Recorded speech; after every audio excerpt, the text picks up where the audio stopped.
Welcome everybody. Sorry we were a little late. I had some issues with my laptop. So I'm actually doing everything from my phone today, which is going to be a new experience. But we have, of course, myself, Big Time Tony. We have Old Dog Owen, and we actually have a special guest today, Mr. Jeff Walsh. How you doing, buddy? I'm doing good. I'm doing good. It's good to have you on today. Thank you. Thanks for having me on.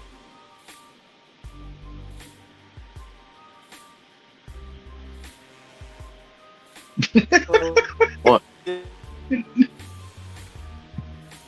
Listen, What? Tony, you're cutting in and out a little bit there. did you hear me, Owen? Yeah, you're frozen.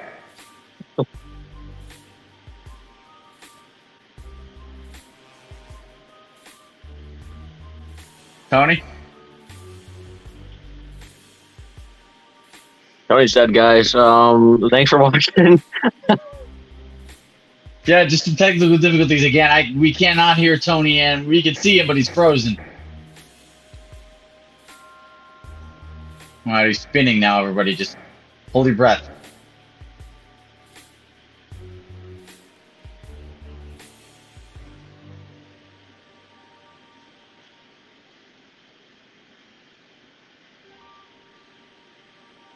It's my fault, guys. It's my fault.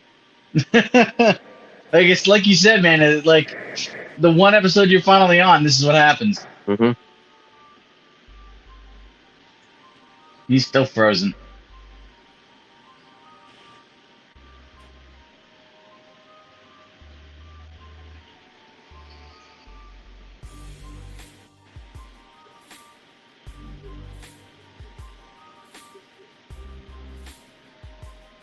Well, he just moved. Tony, you good?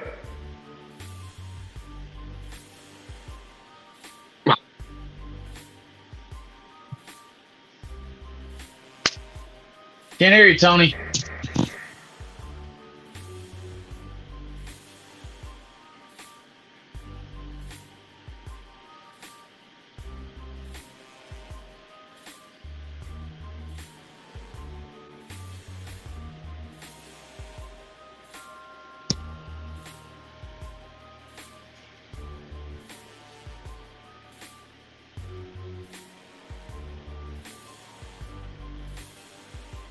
Oh, Can't no. hear you, Tony.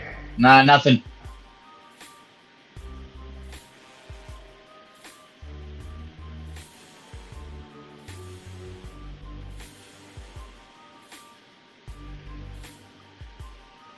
Like, we never have these issues. Jeff, this is all your fault. I mean, we could start if you want to, and if he ever starts going. Yeah, I Can't hear you, man. We could start. I mean, that's the only option I have. I mean, we always just wait for Tony just because we do it a certain way. So let's see if we can figure it out real quick. Just because we do it a certain way. That's fine. I don't know what's going on. We don't really ever have these issues. We had it one time. We had an issue. His microphone wasn't working. I think he cleared everything out. I think he even shut down the live recording, and we tried that and it worked. So I don't know. I don't know if we were actually recording then though. I don't think we had been live yet. It says his microphone's off too. Does it say that? Yeah, it says it underneath his name. Oh yeah, it does. I see that. Oh, Like right next to his name. Tony, your microphone's off, dude. It says your microphone's off. Keep going. I can't hear anything. Yeah. Tony, it says your mic's off. He says that he can't hear us. Oh, yes, we can't hear us. I don't think he knows his mic is off. I'm telling him. Okay. There we go. Tony, can you hear us?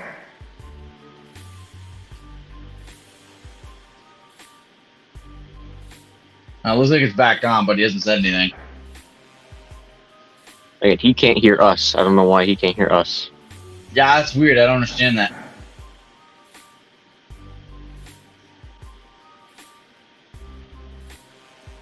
He said, I know, I'm trying to get sound back. Sorry for all the technical difficulties, everybody. I mean, he said keep going, so. Alright, so let's just. I guess we start then. Alright, I guess we could start and we could just. I guess we wanted to start. Go ahead. Alright, so the first topic we got is Dalvin Cook possibly going to the New York Jets. Okay. I did my research, and they actually have more traction than all of us realize, with them getting Aaron Rodgers and all of those weapons from the Packers. It's making it a very wanting spot to make him go there. They don't know any contracts or anything, but he wants that spot.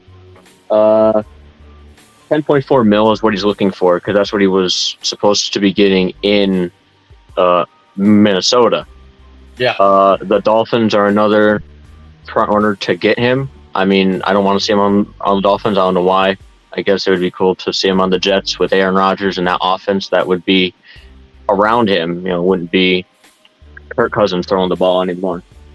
Well, here's my take on that. Like, say he goes to the Jets. Like, it wouldn't be a bad fit. Like, it's not a terrible fit, but think about it. They got Breece Hall. He may be out for like the first few, maybe 3 or 4 weeks of the season, but they got Breece Hall, who already showed last season he's easily a top 10 running back in the league. I mean, do they really need Dalvin Cook? Now, on the other hand, him going to the Dolphins, that might be a better fit. Dolphins kind of struggle with the run game a bit. Yeah, I do understand that. Hall definitely did his thing last year. He definitely did. Yeah. But I think maybe they would want him just for a great 3-down running back to have until Hall comes back, and then they will worry about mixing them in together. But until then, I don't see it as a bad idea to get Dalvin Cook if you're the Jets to just fill that spot until he is recovered. But I do understand the Dolphins is a great fit. Tyreek Hill, Tua, just all that offense around him there. Waddle, I mean, their offense is overpowering. That's just their issue, is the run game wasn't able to stay consistent last year. Yeah. I mean, I wouldn't mind, like I said, I wouldn't mind seeing Cook go to the Jets. But say Breece Hall comes back, I mean, it's going to suck where you have easily the two running backs that rush for over 1,000 yards a year. I mean, splitting carries. I mean, can we really have 2 star running backs in the same team rushing for over 1,000 yards each? I mean, I don't know if it's ever happened, but if it has, it probably hasn't happened in a very long time. But I mean, it's definitely possible. I would love to see some great 2 high caliber running backs on an explosive offense, but I don't know. I mean, like I said, Breece Hall really did show he's their guy. It's just if he can't stay healthy, I mean, I guess going the Cook route might be safer. Yeah. I got nothing else on that. Yeah. All right. Yeah, I guess we can move on to topic number 2. We're only gonna make this about an hour just because we ran late, into technical difficulties, so this one will be a little shorter. We're not gonna talk about each individual topic, in depth, so you all know. Anyways, topic number 2, we have Wembanyama done in Summer League. Jeff, what are your thoughts on that? I watched some of the games that he was in. He looked good. I didn't like his comment after the first game. He didn't really know what he was doing. I know that you didn't like that comment either. I hated it. But I do get it. I guess it's a different game coming from France to the NBA, and he was trying to get his footing there. I did like what I saw out of him. He averaged... Hold on. He played 2 games, and he got like 36 points. No, sorry. You can start talking now, too. It's fine. Okay. I mean, yeah, I did read why he's done in the Summer League right now. It kind of was like a quote almost that I read. I guess what they want to do is Wembanyama said that I think he's seen enough and done enough in the Summer League he wants to get in better shape and he wants to be more prepared for when the NBA season starts. I get it. But you've only played 2 games in Summer League. I get it. You also played in a league where rules and things were a lot different than the NBA. Summer League is the closest thing you're going to get to the NBA without actually being in the NBA. You really need to have more practice. You need to have more experience besides just 2 games. He wasn't bad in those 2 games, like you said. I mean, I think he played pretty well, but he still needs more experience. I don't think he's ready just yet to play in an actual NBA game. Okay, so he's got to get built up. Yeah. He's got to get some meat on his bones, man. Guy's too skinny. Yeah. I don't understand the one comment that he said. He said that it's less physical, but he gets fouled more. I don't understand that comment of he thinks it's less physical, but he gets fouled more. I would think you getting fouled more would mean that it's more of a physical game. Yeah, he basically contradicted himself. Mm. That doesn't really make any sense. In his 2 games, he combined for 36 points, 20 rebounds, 8 blocks, and 3 assists on 41% shooting in 54 minutes in the 2 games that he played. That isn't bad. No, it's not. I would have liked, not bad at all. like you said, maybe 3 or 4 games and then just shut him down. But yeah, to play 2 games and then to just be like, all right, yeah, he's good enough. I don't like that. One sec. He wants to know what topic we're on. I'm just going to say Patty Mills next because that's what we're going to go to next, Jeff. Are we done with Wemby? Yeah. I mean, I just hope that he has a bright future, Wemby. I think he could do very well in this league. Absolutely, yeah. I mean, I think he could do very well. I think he's just got to beef up a little bit, and then I think he could be a superstar. I mean, we'll get there. He'll get there. Mm-hmm. So number 3, the number 3 topic, which honestly I find this pretty freaking hilarious. Patty Mills being traded 4 times so far, and the offseason isn't even over. Can you guys not hear me? Oh, no, we got you, man. We can hear you, Tony. Holy. All right. That was damn Tom. You sound crystal clear, too. What'd you do? I switched to my iPad. Okay, and your picture quality is better, too. Yeah, I know. You look crystal clear. It's perfect. All right, so, Tony, we are on the topic of Patty Mills being traded 4 times so far in the offseason. Yeah, that's a bad thing when you've been traded that many times and the season hasn't even started yet. That's what I'm saying. That tells me that you're basically going to be moved nonstop all season long. Jeff, what were your thoughts on that? I did my research, and it's funny. The Hawks might not even keep him either, so he could be on the move once again. I read up on it that with all the moves going on and the potential other trades that could happen, he could be on the move in a big team deal because the Hawks already have the point guards that they want. So yeah, he might be on the move for a 5th time in this offseason. Wow. Hey, Tony, our luck you go to the friggin' Knicks. You better not. And if they did it, they're going to move him anyway. That's what I'm saying. I mean, as my opinion, look, Patty Mills ain't terrible, but he's maybe a C+ player at best. Like, the guy's not even in the B range. He's not even that good. Like, he comes off the bench, does what he needs to, plays, 10 minutes a game, maybe less, if that. And that's it. He doesn't do much. Like, I feel like if it was Damian Lillard, obviously it would be bigger news and would be a bigger deal. But with it being Patty Mills, it honestly just tends to be more funny than anything. Mm-hmm. Exactly. So, I mean, that's my take on it. I just find it funny that, I mean, to have a guy get moved four times already. And the preseason, off-season literally just started. I know. It's ridiculous. I think he was moved 3 times in a week? Yeah. I mean... Yeah, that's crazy. If I was Patty, I'll be like, you know what? I'm just gonna retire. I mean, the guy's got to be in his 30s. I mean, he's probably nearing retirement age, anyways. Like, I'll be like, I'm done. You're not gonna keep moving me around. I do want to bring up a topic that we don't have on here, but it is basketball related and it's Damian Lillard related. It's not breaking news, but I did get an alert yesterday. It even said it on ESPN. It could take months for Damian Lillard to be traded at all. Like, how do you guys feel about that? That's based. I mean, that's like we knew that was going to happen. Yeah, he's the biggest piece in the whole puzzle. I mean, that's not going to be a trade that's going to happen right away. It's going to be a trade because Portland's going to make sure they get everything that they possibly can.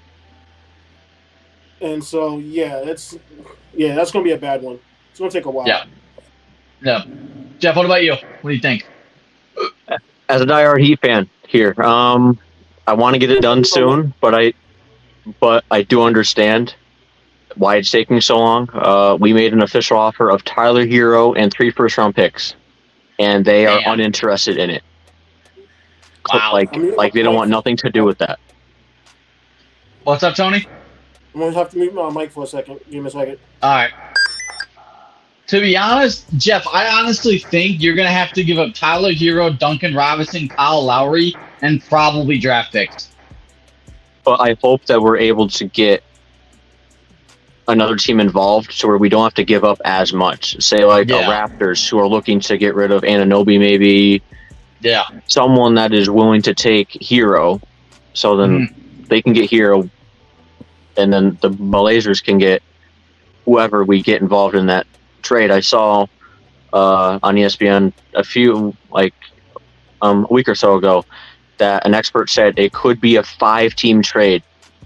Wow. When all said and done. It could, that's what could be taking so long, is that we're trying to get so many teams involved because we know we don't want the assets to just do a Portland and Miami trade. Yeah. So they're looking to get any team involved to send players all over the place. Okay. So that's where I'm saying Patty Mills could be involved in another trade if the Hawks get involved with it. All right. I saw that as well, that there are going to be at least about 3 or 4 teams involved in that trade, maybe 5, possibly 6. Just because they have to make the contracts match up, as well as, like Jeff said, Miami doesn't have the assets that Portland wants. So, I mean, they're going to have to – something will have to be done. Rumors has it that Portland said that it could be maybe not till the middle of the season before they finally officially move him. Damn. Yeah, I mean, it's definitely going to be a process, but like I said, I still got my money on him going to Miami. I mean, he doesn't want to go anywhere else. I know. He said that he's not going to play if he doesn't get traded anywhere else. So I still got a feeling he's going to end up in Miami. It's just going to take a while. Yeah. So the next topic we got, number 4, we got Yankees signed Sean Casey as their hitting coach. That's all you. Yeah. I mean, it wasn't a bad move. I did like us firing our old coach, our old hitting coach.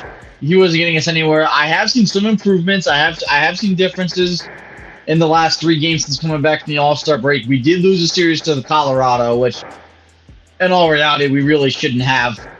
They're an awful team. We lost today in extras. We're 5 and 7 extra innings, but I have seen improvement with the hitting coach. We are averaging more hits a game. We're averaging more runs a game over the last 3 games in that span. I don't mind it. It's still early on. He's trying to get used to the team. He's got to build chemistry with them. Just give it a little bit of time. I think he could be a good fit for us, but as of right now, I'm not a very happy camper as a Yankees fan. I ain't got nothing. So that was all you, Owen. Yeah. All right, so move on to the next topic. It's another MLB one. It's MLB All-Star Weekend. This one was pretty exciting. The most exciting part probably was the home run derby. Yes, absolutely. I mean, other than the home run derby, MLB week and All-Star weekend really isn't that exciting. Not really. I mean, the All-Star game is the same every year, and it's always low scoring. It's always a pitcher's duel. It's always boring, basically. Yeah. I mean, it's never, you don't ever see them, like, I want to see these All-Stars, like, freaking bat around and score, like, 20 runs, like the All-Star game does in the NBA. Like, where's the fun in that? Like, there's no fun in the MLB All-Star game. Like, score 20 plus runs each. I want to see, what is it called? A slugfest. I agree. I mean, I want to see some scoring. You know, it's boring. But as goes though for the home run derby, now that was fun. Was anybody expecting Julio Rodriguez to hit 41 dingers in the first round? Hell no. I mean, that was nuts. Absolutely not. I did not see that coming. No.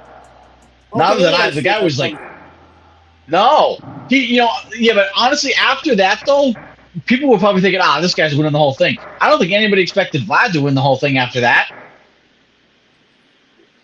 I gave him a good chance. He had a good chance, but I really thought Julio was going to take it. I kind of had a feeling Julio wasn't, because after you hit 41 home runs in the first round, he was gassed. Basically exhausted. You're not swinging from. So yeah, I mean, I'll tell you though, he wasted all of that. He should have just saved some of that. Once he beat the person who he was matched up against, I would have just stopped. Yeah. I mean, well, he wants to put on the show and make the fans happy and stuff like that. But at some point, you got to be like, okay, you're taking over 40-something swings. Yeah. I mean, by the time he would have been done, he could have easily have taken over 100 swings. If he kept advancing. Your body's not designed for that. We're giving all the credit to Julio Rodriguez, but how about give the credit to the guy who was throwing the pitches at him? I mean, it was perfect pitches. I was kind of wondering if that was like set up. I mean, it makes you wonder, man. It makes you think. Because every single pitch looked like it was literally down the middle of the plate. I know. It was literally perfect pitches. Hey, Owen, you got to. Because the kitty cat. What are you doing up here? Get out of here! Ugh. Get out of here, nosy bastard! Nosy bastard! Yeah, you never know what you're going to get on our podcast. No. Damn you, kitty cat. All right, let's go with topic number 6, another MLB-related one. Pete Rose and Barry Bonds still not getting in the Hall of Fame. Guys, what are your thoughts? The Pete Rose situation, I believe, is complete bullshit. Okay. Rodman. I mean, all he did was bet. All he did was bet. And if I'm not mistaken, I believe I don't even think he was betting on his own team. I don't even think he was so playing. No, yeah, he didn't. He even said in an interview he never bet against his own team. He never bet against them.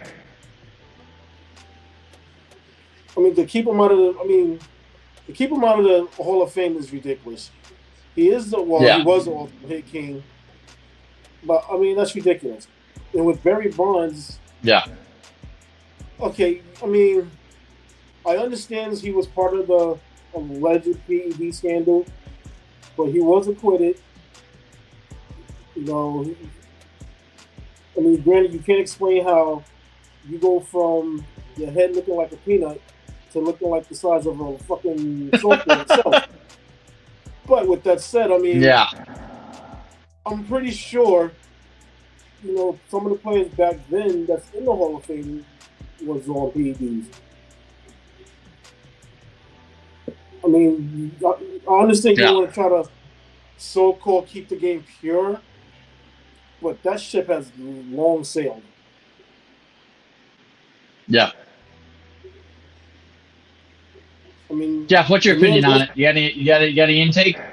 I don't got much. I don't know much about Pete Rose, but I probably heard about it. But the name isn't really ringing a bell. But Barry Bonds, I think of baseball. I think of his name a lot, and I'm like, how is this guy not in the Hall of Fame yet? Like when I saw that on that list so that we need to talk about, I was like, how is this guy not in the Hall of Fame? Because I think of Barry Bonds, I think of home run hitter. I'm like, how is he not in the Hall of Fame? So, not even knowing anything, I don't know how those two are not in the Hall of Fame yet. It's because basically the writers that vote them in are hypocrites. I hate to say it, they're hypocrites. Because you'll allow. Well, I mean, look at it. Well, I mean, they've allowed players who had worse checkered pass into the Hall of Fame. I mean, where you draw the line? Okay, so you'll let a person in that has a criminal record for like abuse or something in the Hall of Fame, but you won't let a guy in who allegedly took PEDs and made the sport better for that 1 year. Because let's face it, that year he hit, what was it, 75 home runs? 70, no, I think it was 70 on the dot. But whatever it was, I mean, baseball was on the map at that point. Everybody was talking about it. Yeah. You can't go anywhere in the world without somebody talking about the home run race for that. So, I mean... Well, I mean, if I'm not mistaken, Alex Rodriguez is in the Hall of Fame. He also did PEDs. Yes, he did, and he was caught red-handed. That's the thing. He was caught. Still, though, I mean, it's I know. I mean, somebody make it make sense. Yeah, exactly. All right, next topic, we have number 7, Northwest fires Patrick Fitzgerald for hazing scandal. This is... Okay, my take on this one is it depends on how bad the hazing was. If it was like... Did you hear about what kind of hazing it was? Well, if it was bullying type hazing where they was abusing him, okay, I can understand that. But I remember when I was playing football and hazing, okay, yeah, we had to carry everybody's pads. Stuff like that, that's part of sports. So I don't see, So Go ahead. I actually looked up what happened. I read into it, and it's actually a lot more serious than we think. It has to do with sexual allegations and sexual hazing, type hazing. Okay, now for that, yes, it was really serious. Like, yeah, I googled it today. I googled it earlier today, and I'm like, oh shit! I'm like, yeah, wow. I have it all typed up right here, so I can read it off to you guys if you want me to. Yeah, go ahead, absolutely. Ritual one where multiple upperclassmen would pin down a younger player and mount him inappropriately. It is done under this smoke and mirror of, oh, this team is bonding, but no, this is sexual abuse, the former player alleged. So that's one part. So mounting a younger player inappropriately. Yeah, that is sexual abuse. Yes, absolutely. I agree with that 100%. Yep, me too. So, a summary of the investigative report released by the university said the hazing included forced participation, nudity, and sexualized acts of degrading nature. So they damn near was raping them. Pretty much, yeah. I mean, it was pretty friggin' serious. It was kind of hard to read when I read it.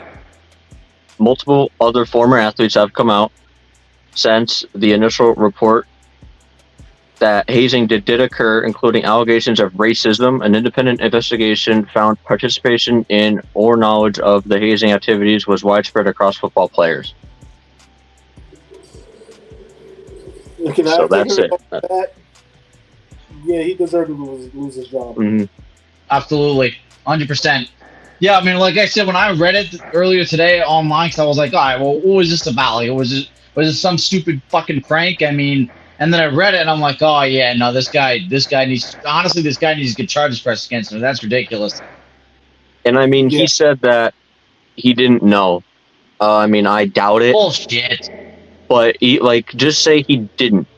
He is the voice in the locker room. He's around those kids all the time, so they learn off of his attitude. Yep. That's a representation of him.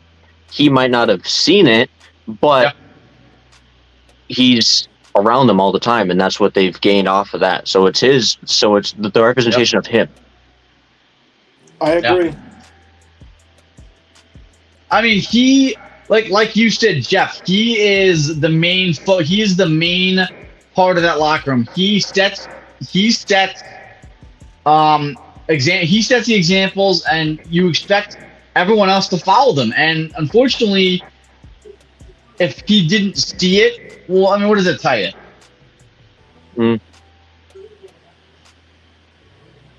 All right, well, let's get to topic number 8. I did have D-Hop considering signing with Bills instead of the Patriots, but we got news on that. I mean, I don't know if it's considered breaking news. I mean, we found out like hours ago, but DeAndre Hopkins signed a 2-year deal worth up to $26 million with the Tennessee Titans. So the deal is also incentive-based as well, where it can reach up to $32 million. Okay, gotcha.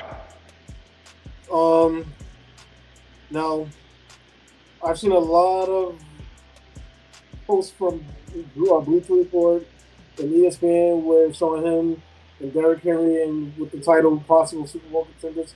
Pump the brakes. Because remember when the Titans got Julio Jones? Yeah. How'd that work out? Yeah, exactly.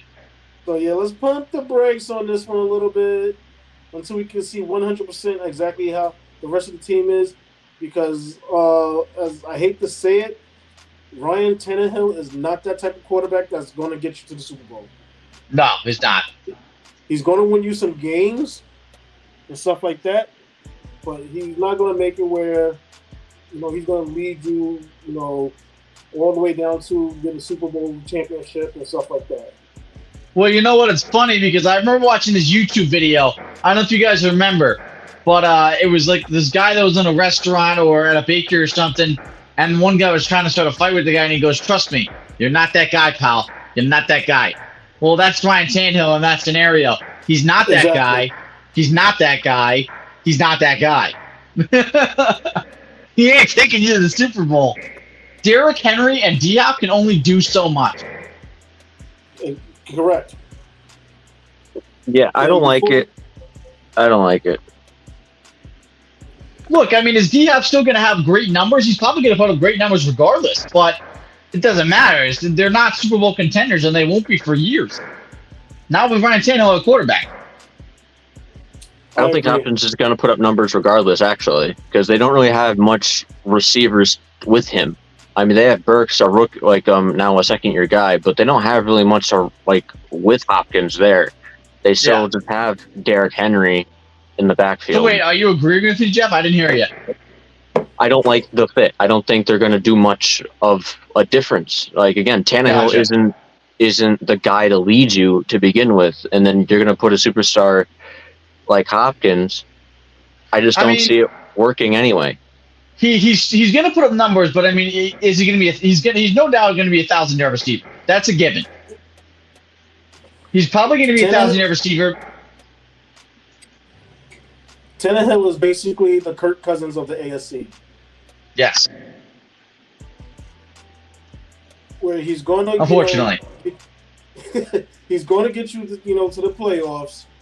Yep. And stuff like that, but that's about it. Yeah. The Kirk Cousins and Dak Prescott of the AFC. Oh, wait a minute. So via Kirk Cousins, you don't like that, do you? You don't like that? What? Well, you remember Kirk Cousins saying, "Oh, you like that?" Oh.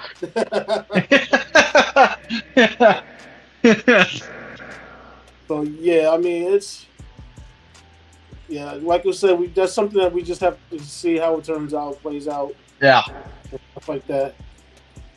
But before we switch to our topics, Okay. on the subject of signings, did you hear that the Jaguars and tight end Evan Ingram, they reached a 3-year deal? I did see that actually. Yeah. That one was 3 years. I just had it. I know it was 3 years. I think it was for $32 million. 32 or 34 million. It's in the 30s. It's like yeah. And I think it was like 22 million was guaranteed. Yeah, I think he's trash still. So it was 41.25 million, and 24 million is fully guaranteed.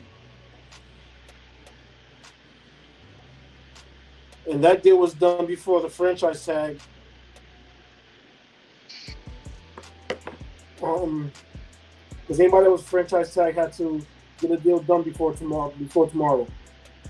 So he got his deal done. So next on the list would be Saquon Barkley. He's got until 4 p.m. tomorrow. Yes, he does. Do you guys think it's gonna get done? No. No, I don't either. My issue. Here's the thing. This is where Barkley kind of looks like a hypocrite, because he claims he's not trying to reset the market. But yet, I mean, I can say he's looking to get over 22 million guaranteed. Okay. I mean, if you're looking to get over 22 million guaranteed, that kind of is saying that you're also looking to reset the market, because now you are basically trying to get more than Christian McCaffrey. So it's kind of one of those where, I mean, you're not actually meaning what you're saying. But it'll be interesting to see if it does get done. Yeah. Yeah, I mean, he wanted to be tagged to begin with. He didn't want to be franchise tagged because now he's like locked, and he hasn't been happy with it from the beginning, and that's why I don't see it happening by 4 p.m. tomorrow. Because if they haven't done it by now, I don't see them doing it by 4 p.m. tomorrow. I mean, if it was me, I wouldn't turn down. I mean, he turned down $19.5 million, guaranteed. Okay, I'm taking that and running. I mean, some of the stuff that, I just don't understand. Yeah. All right, well, the next topic, we have number 10, Bill Belichick on the hot seat for the 2023 season. So for all you Patriot fans who think that this is never going to happen, it's been noted that Robert Kraft has stated that he wants to make the playoffs and possibly win the Super Bowl this year, which means he's on the hot seat. If he doesn't make the playoffs, and there has been reports from close friends of Bill Belichick that has said that they believe he's on a hot seat. And with the schedule that New England has, I don't see them making a playoff. Nah. I see them maybe going to 500. Yeah. Because sorry, Matt Jones he's another Ryan Tannehill. He's not that guy. He's not that guy. He's not that guy. He's not. He's not. All right. So the next topic we have is number 11. It's the Yankees in pursuit of Shohei Ohtani.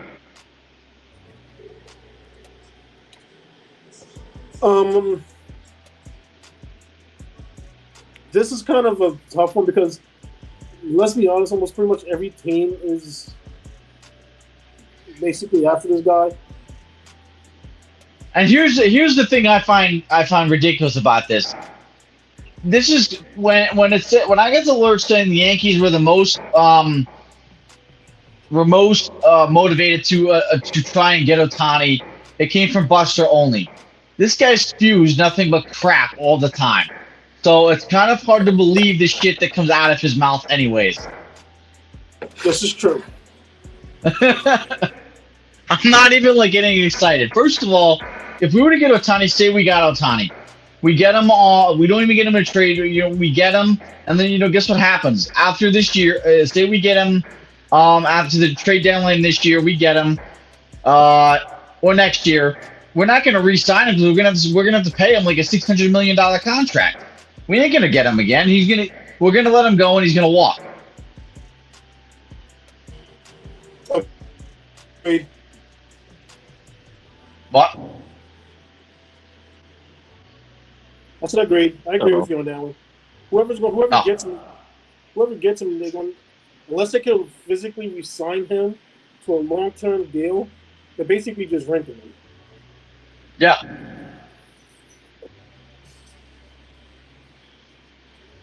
Jeff, you have anything to say about that or no?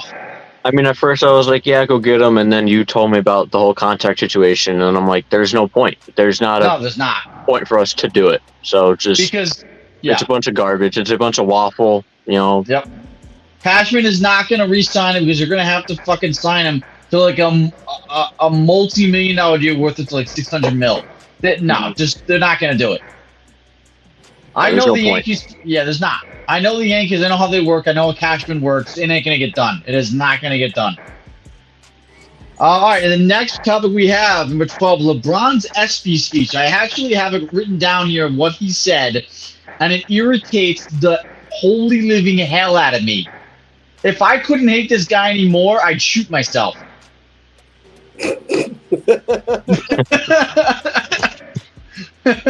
All right, so his speech goes as follows. The day I can't give the game everything on the floor is the day I'll be done. Lucky for you, that day is not today. Lucky for us, what?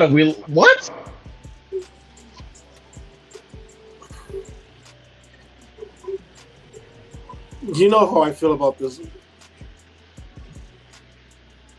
I'm sorry, but it's lucky for us. Really, what are you, that all high and mighty on yourself that everybody automatically enjoys watching you on the court flop and cry like a baby?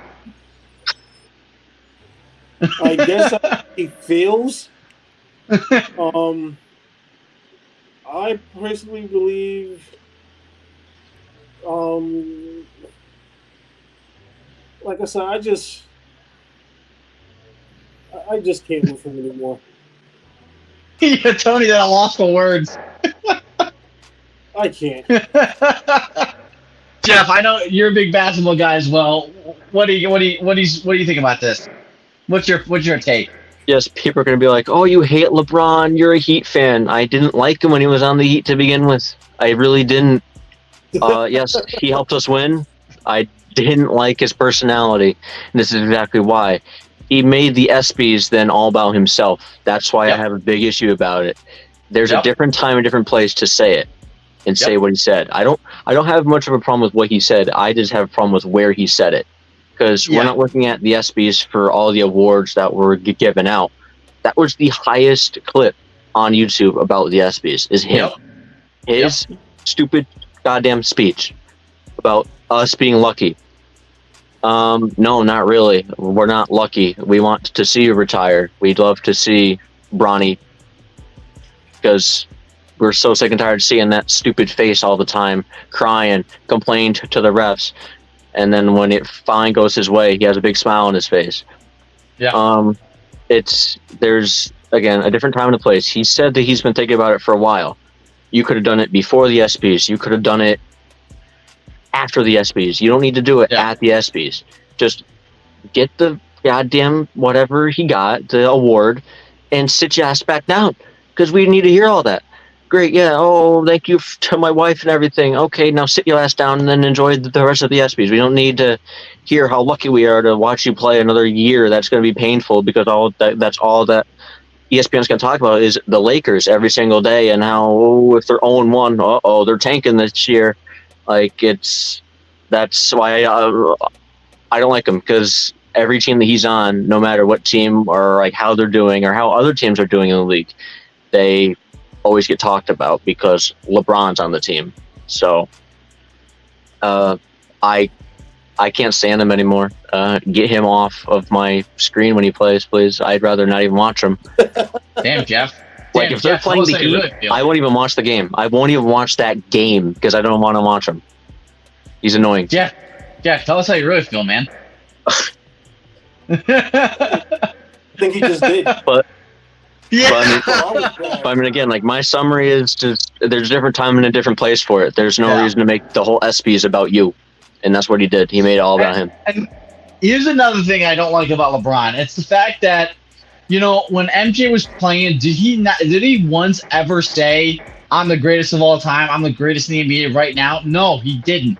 LeBron nonstop with this motherfucker. All he ever does is say how great he is, how he's the GOAT, how he's the greatest player in the NBA right now. Dude, get a grip on yourself. Like, get over yourself.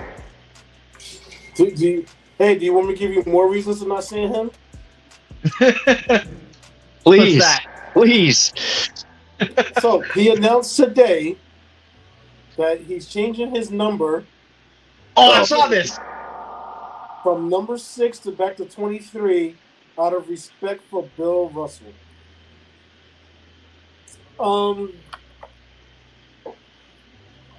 I thought I was bad when it came to not liking LeBron James. Don't get me wrong, he's a great physical talent. He is just...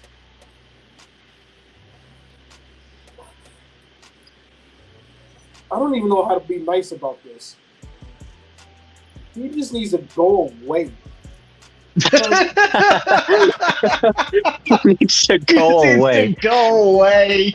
But no, the thing is, even when he does retire, we're going to see him because of fucking Bronny. We're going to see him regardless when he retires or not. That's the problem. That's the fucking problem, man. He's gonna be on ESPN. He's gonna be probably a fucking coach. Like, we're screwed for the next 20 years. 20, 40 years. Frickin' Kendrick Perkins thinks LeBron's going to play till he's 50. Okay, Yeah, bud. okay. I mean, LeBron's questioning it at the age of 40. Carry the He hell ain't on. playing until 50. Carry the hell on. But no, I don't mind him doing that. I understand that. I don't gain any respect for LeBron for him doing that. I don't give a shit.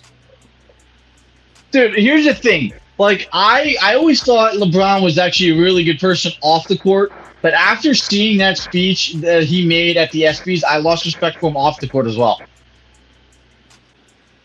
Okay, I just got another notification for a reason why to hate LeBron James even more. Are you guys ready for this one? Uh-oh. This just came in through Bleacher Report. LeBron praises Kyrie on Instagram.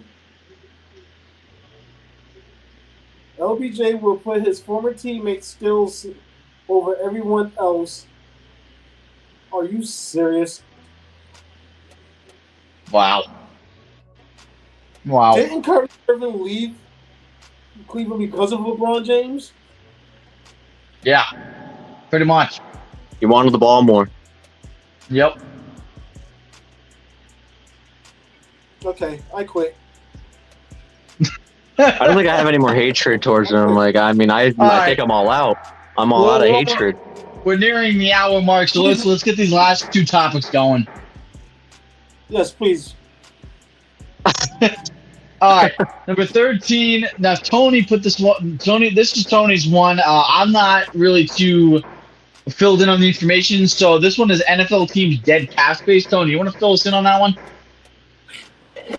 Okay, so every year has, for those who don't understand what dead cap space means, it's basically money that the team is paying out for a player that is no longer on the team. It is dead money. Okay, makes sense. All right. So basically, with football, if you're paying that signing bonus, that guaranteed money, that is considered the dead cap for the team for that player that's no longer there. Top of the list, the Tampa Bay Buccaneers have $75.32 million in dead cap space. Wow. The Rams are second with 74.23. The Packers has 57.14, and that's only because of the Aaron Rodgers trade. Because what people don't understand is when you trade a player, the team that signs you has to eat that trade money from the trade. So all that guaranteed money that Rodgers was guaranteed, that's what the Packers have to eat. The Eagles is at 54.73. The Panthers is at 51.54. The Cardinals is at 36.96. And most of that is with the release of D-Hop. The Titans at 36.56. The Vikings is at 35.54. The Texans is at 31.72. The Raiders are at 29.95. The Colts is at 24.89. The Saints are at 24.58. So if you guys haven't noticed, that there's a huge discrepancy after the Panthers. You're looking at almost a $20 million difference. Wow. And then you got the Bears at 23.52. Owen, your Washington Commanders. The Washington football team. Hey. They're at 23 million. My Giants is at 22.74. The Patriots is at 21.82. So basically, going straight down, you got the Falcons at 18.78. The Lions is at 18.69. The Seahawks is at 17.71. So as you can tell, these are teams that have gotten better at managing their cap space, not giving out big guarantees. So in case of situations where you have to release a player or trade them, you're not eating a whole lot of money. 49ers is at 17.16. The Cleveland Browns is at 16. I don't understand how the fuck the Dallas Cowboys are only at 14.64 million. Yeah, I don't know. The Pittsburgh Steelers is at 13.26. The Baltimore Ravens is at 10.78. The Broncos is at 9.72. Miami Dolphins is at 8.43. The New York Jets sits at 7.95 million. The Chiefs sits at 7.65 million. The Buffalo Bills sit at 5.23. The Jaguars is at 4.7. The Chargers is at 3.19. The best team in the league that handles dead cap space better than anybody else, the Cincinnati Bengals, 593,000. Wow. Speaking of the Bengals, that brings us to our last topic. Mixon restructures contract. Mixon restructures contract to stay in Cincy.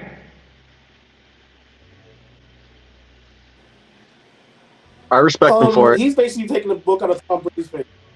Yeah. Because that's what Tom Brady used to do, take less money. Yep. And Joe Burrow, from what I heard, Joe Burrow was about to do the same thing. Take less money so they could build a team. I mean, that shows that man wants to win. Absolutely. First of all, I've loved Joe Burrow since college. I think that guy, Joe Shiesty, baby. Joe Shiesty.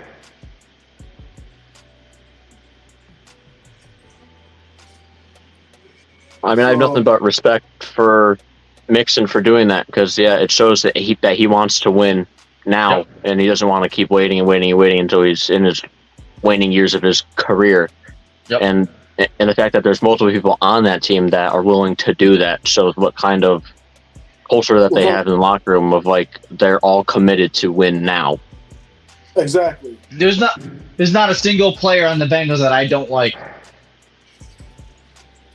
Maybe Saquon Barkley should take lessons from Joe Mixon. Yeah, right? Before he turns into Davian Bell. Yeah. Well, I think that's all we've covered. Any closing arguments, guys? Any closing statements you want to say before we close it up? Not really. Nope. I mean, we had a late start. I had some issues. Hopefully I can get that fixed. How'd you get it to work? What was that? How'd you get it to work this time? I'm on my iPad. Oh, okay. So, yeah, use your iPad. Okay, I got you. So hopefully next week I'll be back on my laptop. That way we can have, our sound effects and everything like that again. Yeah. Because those was fun last week. Yeah, that was cool. It would have been nice to have the booing when we talked about LeBron James.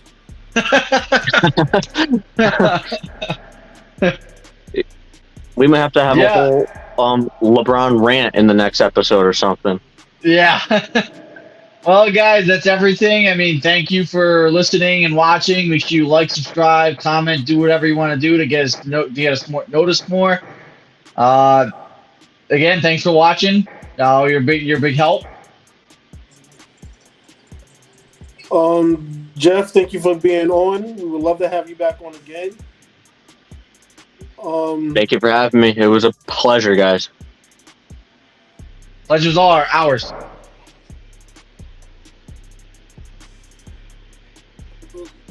Owen, that was a good call. Invite Jeff on. So, I mean, if we can make him our co-host.